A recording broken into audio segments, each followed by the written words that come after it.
नमस्ते everyone and welcome to Hindi horrors.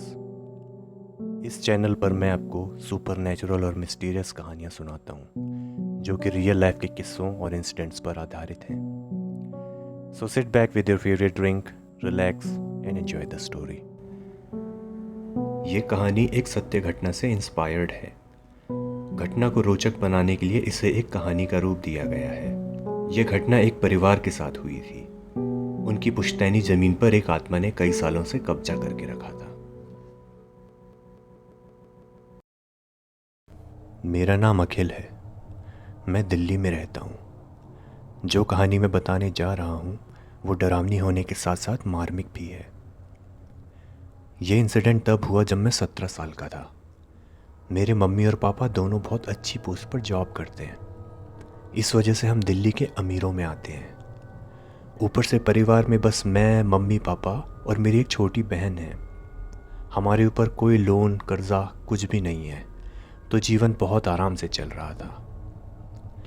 एक दिन पापा को खबर मिली कि गांव की हमारी ज़मीन अगर हम आकर क्लेम नहीं करेंगे तो सरकार उसको नीलाम कर देगी। पापा का गांव एक ऐसा विषय था जिस पर पापा बहुत कम बात करते थे, बल्कि हम दोनों भाई बहन और शायद मम्मी भी आज तक पापा के गांव नहीं गए थे। गांव से ऐसी खबर को पाकर पापा सोच में पड़ गए थे। उनको चुप देखकर मैंने पापा से आज पूछ ही लिया कि हम गांव क्यों नहीं जाते हैं। पापा ने बस इतना कहा कि उनके पिताजी यानी कि मेरे दादाजी, उनकी कुछ दुखद यादें जुड़ी थी गांव से, जिस वजह से पापा के बचपन में ही दादाजी उनको और दादी को लेकर के शहर आ गए थे। फिर मैंने और मम्मी ने पापा को काफ़ी समझाया कि जो भी हुआ होगा वो बहुत पुरानी बात है।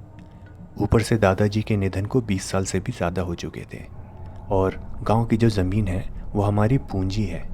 अगर हमको पसंद नहीं भी आई तो भी हम उसे बेच देंगे। ऐसी ही बातें कर कर मैंने और मम्मी ने पापा को कन्विंस कर लिया। हम तीनों, माँ, बेटे और बेटी, बहुत एक्साइटेड थे। आखिर पहली बार हम पापा के गांव जा रहे थे। 2 दिन के बाद हम गांव पहुंच भी गए। पापा ने पहली खबर पहुंचा दी थी कि हम लोग आ रहे हैं, तो हमारे रहने और खाने की व्यवस्था गांव वालों के द्वारा ही कर दी गई थी।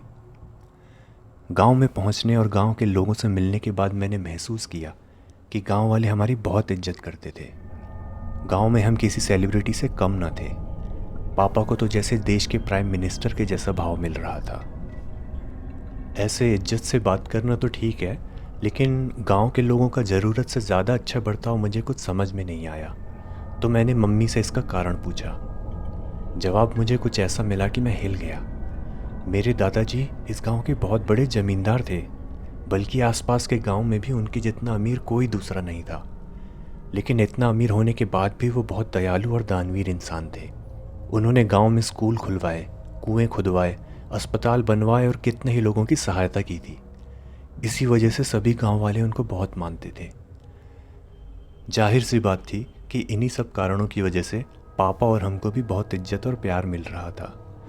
गांव वालों से मिलकर और थोड़ा आराम करने के बाद हम अपनी ज़मीन देखने गए। हमारे साथ में गांव का एक आदमी नत्थू भी था।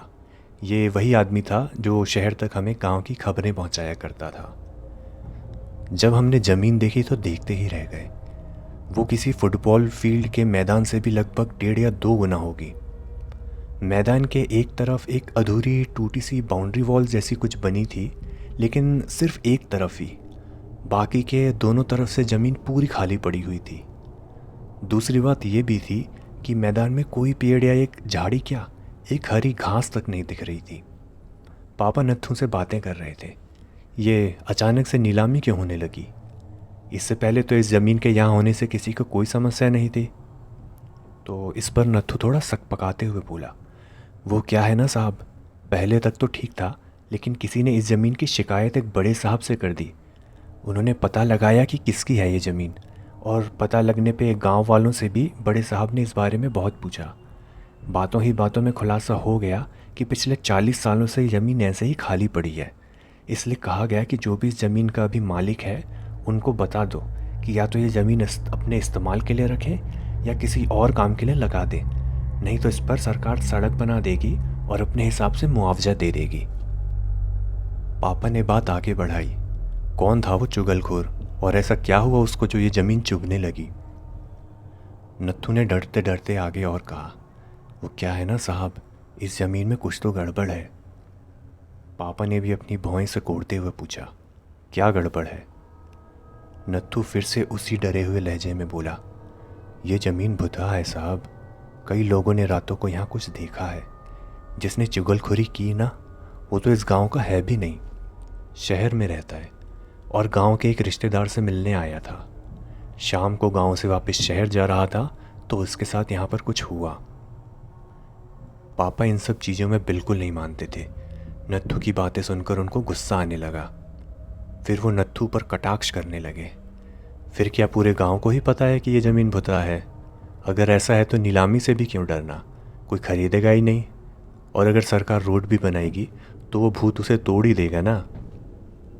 पापा के इस कटाक्ष पर नत्थू ने और भी धीमी आवाज़ में कहा, भूत नहीं साहब, भूतनी, शायद चुड़ैल है। और सड़क का तो नहीं पता, लेकिन वो भूतनी इस ज़मीन पर कुछ नहीं करने देगी। तो हाँ, अगर कोई इस ज़मीन के बारे में जानता है तो नीलामी में नहीं आएगा। अगर कोई इसे खरीद भी लेगा तो आज नहीं तो कल किसी अनजान को ये बेच देगा या फिर छोड़कर भाग जाएगा। पापा को नत्थू और लोगों के अंधविश्वास पर गुस्सा आ रहा था।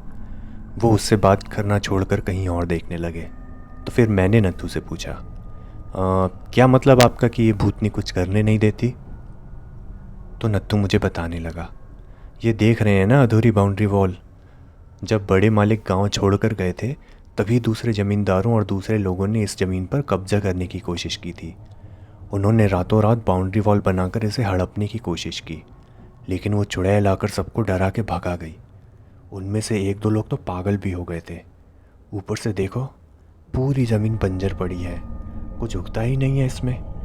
कितनी ही कोशिशें की गई लेकिन घास का एक तिनका तक नहीं उगता यहाँ। जो नत्थू बता रहा था वो दोनों ही सबूत मेरे सामने थे, पर वो सच बोल रहा था या नहीं ये तो नहीं पता।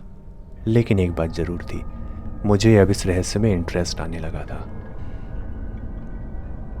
इस अंधविश्वास को तोड़ने और नीलामी से बचने के लिए पापा ने वहाँ उस ज़मीन पर अपना एक घर बनवाने का निर्णय किया। प्लान ये था कि छुट्टियों में अब से हम गांव में आकर इस घर में रहा करेंगे। पैसों की कोई प्रॉब्लम नहीं थी, असली समस्या काम करने वाले मजदूरों को ढूंढने की थी। कोई उस ज़मीन पर काम नहीं करना चाहता था। पापा ने ज़रूरत से अधिक पैसों का लालच देकर कुछ मजदूरों और ठेकेदार को राजी किया। साथ ही साथ उनको छूट दे दी कि शाम को 5 बजे के बाद वो कंस्ट्रक्शन बंद कर सकते हैं। आखिर हमें कोई जल्दी नहीं थी घर बनवाने की। पापा तो बस लोगों का अंधविश्वास तोड़ना चाहते थे। घर का पूरा कंस्ट्रक्शन बिना किसी रुकावट के आराम से हो गया। हम रहते तो शहर में थे, लेकिन बीच बीच में जाकर देखते रहते थे। अब तक मैं भी थोड़ा मायूस हो गया था कि सच में कोई भूतनी नहीं है, बस अफवाह थी, शायद ज़मीन हड़पने की एक और चाल। कंस्ट्रक्शन पूरा होने के बाद अब दीवारों पर रंगाई पुताई इत्यादि का काम चल रहा था। हम उस समय गांव में ही थे और अपनी पसंद से दीवारों पर रंग करवा रहे थे। अब तक मजदूरों को भी विश्वास हो चुका था कि भूतनी का होना बस अफवाह है, तो इसलिए वो शाम और रात को भी काम कर रहे थे। इतने में पापा को किसी से पता चला कि जिस इंसान ने ज़मीन की चुगली की थी वो गांव में ही आया हुआ है। पापा उससे मिलने गए, मैं भी साथ में चल दिया। उससे मिलने से पहले मुझे लग रहा था कि होगा ये कोई गंवार, लेकिन उससे मिलने और उसकी बातों को सुनकर समझ में आया कि ये तो अच्छा खासा पढ़ा लिखा समझदार इंसान है। पापा भी उससे मिलने से पहले शायद उसको सबक सिखाने का सोच कर आए थे, लेकिन उससे मिलने के बाद उनके इरादे बदल गए। उन्होंने उससे बेहद शराफत से बातें की और पूछा, आपने क्या अनुभव किया था उस रात को? क्या आप श्योर हैं कि आपको वहम नहीं हुआ था? इस पर वो इंसान बताने लगा, सर मैं भी इन सब चीज़ों को नहीं मानता था, लेकिन उस रात को जो हुआ उसने मेरे सोचने का नज़रिया बदल दिया और वो मेरा वहम नहीं हो सकता। मुझे पक्का यकीन है कि जो मैंने देखा वो सब सच था। पापा भी उसका जवाब सुनकर सोच में पड़ गए थे और इसी समय में मैं खुश हो रहा था कि ये चुड़ैल शायद अफवाह नहीं है। तो जिज्ञासावश मैंने पूछ लिया, आपके साथ एक्चुअल में हुआ क्या था? इसके जवाब में वो बताने लगा, मैं गांव से वापस शहर जा रहा था अपनी बाइक में। इतने में मुझे थोड़ा हल्का होने की ज़रूरत महसूस होने लगी। हालांकि गांव का घर पास में ही था, लेकिन इस काम के लिए मुझे वापस जाना ठीक नहीं लगा। ये इलाका सुनसान था, तो मैंने यहीं पर अपनी बाइक रोकी और हल्का होने उतरा। अभी मैंने जीन्स की जिप खोली ही थी कि मैंने देखा मुझसे लगभग 50 फुट की दूरी पर एक औरत खड़ी थी।